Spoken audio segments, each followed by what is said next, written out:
ఒక అడవిలో పెద్ద ఆపిల్ చెట్టు ఉండేది.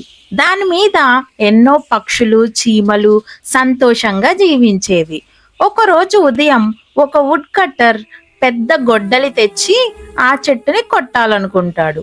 ఇంతలోపు పక్షులు, చీమలు ఆ వుడ్ కట్టర్ దగ్గరికి వచ్చి, వుడ్ కటర్ గారు, దయచేసి ఈ చెట్టును కొట్టకండి. ఈ చెట్టే మా ఇల్లు. అవును, అవును వుడ్ కటర్ గారు, ఈ చెట్టులోనే మేమంతా ఉంటాము. దయచేసి దీన్ని కోయకండి. Please, please. సరే, నేను ఈ చెట్టుని కొట్టను.